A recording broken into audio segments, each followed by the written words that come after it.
الحمدللہ وکفا وسلام علی عبادہ الذین اصطفیٰ وقال اللہ تبارک و تعالی فی کلامہ المجید وَإِذَا قِيلَ لَهُمُ اسْجُدُوا لِلرَّحْمَنِ قَالُوا وَمَا الرَّحْمَنُ أَنَسْجُدُ لِمَا تَأْمُرُنَا۔ معزز سامعین کرام، السلام علیکم ورحمۃ اللہ وبرکاتہ۔ میں نے قرآن پاک سے سورہ فرقان کی آیت پڑھی ہے، اور یہ اس لیے پڑھی ہے کہ اس میں 2 بار لفظ رحمان کا ذکر آیا ہے، کیونکہ ہم بات کر رہے ہیں بسم اللہ الرحمن الرحیم پر۔ بسم اللہ الرحمن الرحیم میں 3 ہی مخصوص الفاظ ہیں، ایک لفظ ہے اللہ، اور دوسرا ہے الرحمن، اور تیسرا ہے الرحیم۔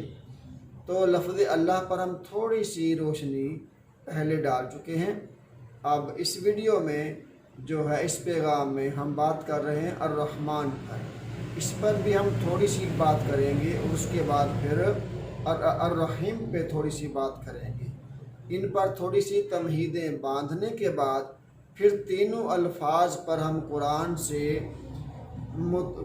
سے ان سے متعلقہ آیات لا کر ہم بتائیں گے کہ بسم اللہ الرحمن الرحیم کے اندر کتنا وزن ہے، اس کی افادیت کیا ہے، اور مسلمان اس کے اوپر یقین نہیں کرتا تو اس نے اس سے کچھ نہیں پایا، اور جو اس پر یقین کرتے ہیں دنیا اور آخرت انہی کی ہے، یہ ثابت شدہ بات۔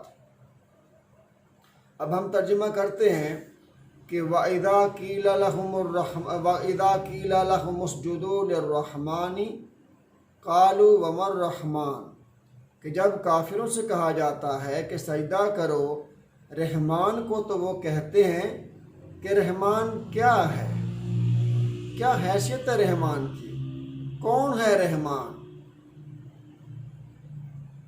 اور اے نبی، صرف تیرے کہنے پہ ہم اس کو رحمان کو سجدہ کر دیں؟ ہم تو نہیں کرتے۔ تو اللہ پاک نے وہ کہتے ہیں کہ وَمَا الرَّحْمَنُ، کہ رحمان کیا ہے؟ تو اللہ کریم نے بتایا ہے کہ رحمان کیا ہے۔ اللہ فرماتے ہیں الرحمن علم القرآن وخلق الانسان وعلمہ البیان الشمس والقمر بحسبان والنجم والشجر یسجدان۔ اے پوچھنے والے، میں تمہیں بتاؤں کہ رحمان کون ہے؟ رحمان وہ ہے جس نے قرآن کا علم سکھایا یا قرآن سکھایا۔ رحمان وہ ہے جس نے تجھے پیدا فرمایا۔ رحمان وہ ہے جس نے تجھے بات کرنا سکھایا۔ رحمان وہ ہے جس کے حکم سے چاند اور سورج اپنی اپنی جگہ پر ڈیوٹی سر انجام دے رہے ہیں۔ بحسبان کا مطلب تسبیح بھی ہے، لیکن علماء حضرات نے یہاں پر اپنی اپنی جگہ پر ڈیوٹی کرنے کا جو مطلب ہے وہ مراد لیا ہے۔ آگے فرمایا کہ تجھ سے کہا جا رہا ہے وَإِذَا قِيلَ لَهُمُ اسْجُدُوا لِلرَّحْمَنِ، جب ان سے کہا جاتا ہے کہ رحمان کو سجدہ کرو، تو وہ کیا کہتے ہیں؟ قَالُوا وَمَا الرَّحْمَنُ، رحمان کیا ہے؟ اللہ فرما رہے ہیں رحمان کون ہے؟ وَالنَّجْمُ وَالشَّجَرُ يَسْجُدَانِ، جس کو ستارے اور تمام درخت دنیا کے سجدہ کر رہے ہیں، اور حضرت انسان خلقت بیدی، جس کو میں نے اپنے ہاتھوں سے پیدا کیا ہے، وہ پوچھتا ہے کہ رحمان کی کیا وقت ہے، رحمان کی کیا حیثیت ہے، کون ہے رحمان، کیا ہے رحمان، ہم کیوں سجدہ کریں؟ صرف نبی تمہارے کہنے پر ہم رحمان کو سجدہ کرنا شروع کر دیں؟ اللہ پاک فرما رہے ہیں میرے بندے، اے اشرف المخلوقات، اگر تو اس طرح سے بھی نہیں سمجھا تو میں اپنی رحمت کو وسعت دیتے ہوئے تیرے اوپر الگ الگ انداز سے بتانے کی، سمجھانے کی تجھے کوشش کروں گا کہ میں رحمان کون ہوں۔ اللہ فرما رہے اولم یروا الی الطیر فوقہم صافات ویقبضن ما یمسکہن الا الرحمن۔ اولم یروا الی الطیر، اللہ فرما رہے کیا آسمانوں کی طرف اڑتے ہوئے، فضا میں اڑتے ہوئے پرندوں کو تم نے نہیں دیکھا جو قطار در قطار اڑ رہے ہوتے ہیں؟ ما یمسکہن الا الرحمن، کہ جب وہ اپنے پروں کو بند کر لیتے ہیں تو چاہیے تو یہ کہ دھڑام سے وہ زمین پر گر پڑیں۔ تو اللہ فرما رہا ہے ما یمسکہن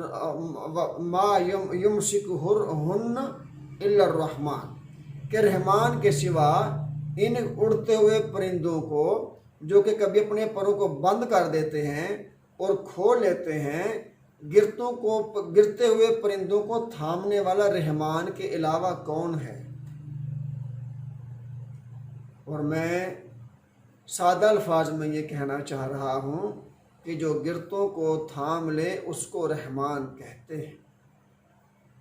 اللہ پرندوں پر یہ احسان فرماتا ہے کہ ان کو گرتوں کو جب تھام لیتا ہے تو اللہ کے اتنے تابعدار اور فرما بردار ہیں کہ جب مکہ کو ڈھانے کے لیے، خانہ کعبہ کو ڈھانے کے لیے ابرہہ آیا اپنے ہاتھیوں کے ساتھ، تو اللہ نے ان لوگوں کو یہ بتایا جو کہتے ہیں وَمَا الرَّحْمَنُ، رحمان کیا ہے، کیا حیثیت ہے رحمان کی؟ تو اللہ نے ان لوگوں کو اس زمانے میں بھی بتایا، اب بھی بتا رہے ہیں، قیامت تک آنے والے تمام ایسے انسانوں کو بتاتے رہیں گے کہ رحمان کون ہے۔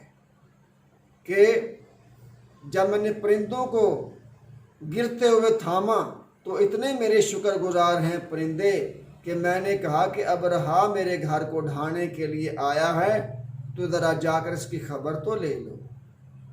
یہی پرندوں کی نسل تھی ابابیل، جو گئے چونچ میں لیتے تھے پتھر اور جو ہے اوپر سے چھوڑ دیتے تھے۔ تو اللہ پاک کی قدرت اس طرح سے ظاہر ہوتی تھی وَمَا رَمَيْتَ إِذْ رَمَيْتَ وَلَكِنَّ اللَّهَ رَمَى۔ اے ابابیل پرندو، تمہارا کام ہے چونچ میں لے کے پتھروں کو یا پنجوں میں لے کے پتھروں کو چھوڑ دینا، پھر ہاتھیوں کے اندر سے پار نکال دینا ہمارا کام ہے۔ وَمَا رَمَيْتَ إِذْ رَمَيْتَ وَلَكِنَّ اللَّهَ رَمَى۔ تو پرندے جن کو جو گر رہے ہوتے ہیں اپنے پروں کو جب بند کر لیتے ہیں تو ان کو گرنے سے اللہ تھام لیتا ہے۔ تو پرندے بھی اللہ پاک کا یہ شکریہ ادا کرتے ہوئے اللہ پاک کے حکموں کو قبول کرتے ہیں اور خانہ کعبہ کو بچانے کے لیے جو ان سے بن پڑتا ہے، جتنی ان کے اندر استعداد ہے کہ پنجوں میں کنکر لیے تو اوپر سے چھوڑ دیے، چونچ میں کنکر لیے، پتھر لیے تو اوپر فضا میں چھوڑ دیے۔ اب اوپر جب جیسے انہوں نے چھوڑے، اب انہوں نے اپنی ڈیوٹی جو ہے وہ سر انجام دے دی۔ اب اللہ کا کام ہے کہ اس پتھر کو G3 رائفل کی گولی سے بھی زیادہ تیز رفتار جو ہے وہ ابرہہ کے ہاتھیوں کے آر پار کر کے تو ان کو نیست و نابود کر۔ اللہ حضرت انسان کو اس انداز سے سمجھانا چاہ رہے ہیں کہ بتاؤں میں تمہیں کہ میں رحمان کون ہوں، میں بتاؤں تمہیں کہ جو بسم اللہ سرسری سی پڑھ کے مرغیوں کی گردن کے اوپر چھری چلا رہے ہوتے ہو اور بسم اللہ بھی نہیں پڑھتے ہو، تمہیں پتہ اس بسم اللہ کے اندر کتنا وزن ہے؟ اللہ یہ بتانا چاہ رہے ہیں ہم صاحبو وَإِذَا قِيلَ لَهُمُ اسْجُدُوا لِلرَّحْمَنِ قَالُوا وَمَا الرَّحْمَنُ۔ جن لوگوں کا نقشہ اللہ نے کھینچا ہے نا کہ جب ان سے کہا جاتا ہے کہ بھئی سجدہ کرو رحمان کو تو وہ کہتے ہیں آگے سے رحمان کیا ہے، متکبرانہ طور پر کہتے ہیں رحمان کیا ہے، حالانکہ ان کو پتہ تھا رحمان کون ہے۔ وہی حال، وہی طریقہ آج ہم مسلمانوں کا نہیں ہے۔ آیت میں تو کافر مراد ہے کیا کافروں والا انداز ہمارے پاس نہیں؟ ہاں جی نماز پڑھنی چاہیے، ہاں جی قرآن پڑھنا چاہیے، ہاں جی پڑھنا چاہیے جی، اللہ کا کلام ہے جی، ہاں جی بسم اللہ پڑھنی چاہیے، پڑھنی چاہیے، کوئی خاص ضرورت نہیں ہے ویسے نا، پڑھنی چاہیے، دل کرے کبھی تو بندہ پڑھ لیتا ہے ورنہ ضرورت نہیں۔ ہمارے کہنے کا مطلب یہ ہے آج ہمیں ضرورت ہے کہ ہم جانیں کہ بسم اللہ الرحمن الرحیم کے اندر کتنی طاقت ہے اس قرآن میں۔ میں دیکھو آپ لوگوں کے سامنے بات کر رہا ہوں، مجھے اس کا اجر ملے گا، جو سننے والے بھائی لوگ ہو آپ جتنے بھی سامعین ہو، اللہ کی قسم آپ کو بھی اتنا ہی ثواب ملے گا، کیونکہ میں تو قرآن بیان کر رہا ہوں آپ لوگوں کے سامنے، ٹھیک ہے؟ میں آپ سے کچھ چندہ تو نہیں مانگ رہا۔ اب میں سننے کی فضیلت بتاؤں کہ سننے والوں کا مقام اللہ پاک کی نظر میں کیا ہے۔ وَإِذَا قُرِئَ الْقُرْآنُ فَاسْتَمِعُوا لَهُ وَأَنصِتُوا لَعَلَّكُمْ تُرْحَمُونَ، جب قرآن پڑھا جائے تو خاموش ہو جاؤ، جب قرآن پڑھا جائے تو سنو اور خاموش ہو جاؤ۔ جب تم قرآن کوئی پڑھ رہا ہے، قرآن کی تشریح کر رہا ہے، قرآن کے نئے معنی نئے انداز میں معنی بیان کر رہا ہے تو تم لوگ سنو اور خاموش ہو جاؤ۔ جب تم یہ دو کام کرو گے لعلکم ترحمون، تو بڑے بڑے گناہوں پر جب اللہ پاک کا سمندر، اللہ پاک کی زمین اور اللہ پاک کے آسمانوں پر موجود فرشتے کہتے ہیں اے اللہ تیری اتنی نافرمانی کرتے ہیں یہ انسان، اجازت دے ہم ان کو زمین سے آسمان سے اتر کے ان کو چیر کے رکھ دیں، اور زمین کہتی ہے اللہ اجازت دے جیسے قارون کو پکڑ کے اپنے اندر میں نے سمو لیا تھا، اندر دھنسا لیا تھا، ان کو بھی میں دھنسا لوں۔ تو اللہ سے یہ سمندر اجازت مانگتے ہیں اللہ تو اجازت دینا ہم ان کو ڈبو ڈبو کے ماریں۔ تو اللہ کیونکہ رحمان ہے، اس کی رحمتوں کو شمار وہی کر سکے، کسی انسان کسی نبی کے بس کی بھی بات نہیں کہ اللہ رحمان کی رحمت کو ماپ سکے۔ تو اللہ فرماتا ہے میرے خلقت بیدیا، کیونکہ ان کو میں نے اپنے ہاتھوں سے پیدا کیا ہے تو میرا کلیجہ اتنا بڑا ہے کہ انسانی عقل میں آنے والا نہیں، خالق میں اور مخلوق میں تو فرق ہوتا ہے، تو ہو سکتا ہے یہ توبہ کر لیں، کیونکہ ان کو پیدا میں نے کیا ہے، میں ان کی توبہ میں کے انتظار میں ہوں کہ میری طرف رجوع کر لیں، اس لیے میں تمہیں اجازت نہیں دیتا۔ تو اب حاصل کلام کیا ہے؟ یہ 3-4 میں آیتیں میں اللہ کے فضل و کرم سے قرآن پاک کی آیات کا انبار لگا سکتا ہوں، لیکن انبار لگانا مقصد نہیں ہے۔ قرآن پاک میں اللہ پاک کا یہ انداز ہے 3-4 آیتیں اللہ پاک بیان کرتے ہیں، اس کے بعد نتیجہ نکال کے دے دیتے ہیں۔ اب میں 50 مثالیں دوں گا، بات لمبی ہو جائے گی، میں تو بتا رہا ہوں کہ میرے بھائیوں میری بہنوں بسم اللہ الرحمن الرحیم اس کو جب پڑھو تو 3 لفظوں پر خصوصاً غور کرو کہ اس میں لفظ اللہ بھی ہے، اس میں لفظ الرحمن بھی ہے، اس میں لفظ الرحیم بھی ہے، اور ان تینوں الفاظوں کی طاقت کو میں بیان کروں گا ہر ویڈیو میں، تاکہ ہمیں پتہ چلے کہ جب ہم بسم اللہ پڑھیں تو لفظ اللہ پر غور کریں، اللہ کی کیا طاقت ہے، الرحمن کی کیا طاقت ہے، اللہ کا صفاتی نام ہے یہ، الرحیم کی کیا طاقت ہے۔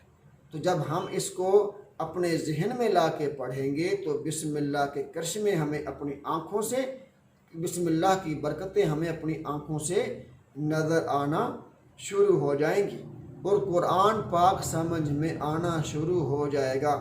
اللہ پاک نے ایک جگہ پہ اعلان فرمایا کہ وَلَقَدْ يَسَّرْنَا الْقُرْآنَ لِلذِّكْرِ، کوئی ہے قرآن پاک کو سیکھنے والا، یاد کرنے والا، یہ اللہ پاک نے کیا اعلان، وَلَقَدْ يَسَّرْنَا الْقُرْآنَ لِلذِّكْرِ فَهَلْ مِن مُدَّكِرٍ، تو میں نے اسی وقت دونوں ہاتھ کھڑے کر دی کہ اللہ پاک میں ہوں نا، آپ مجھے سکھا دو،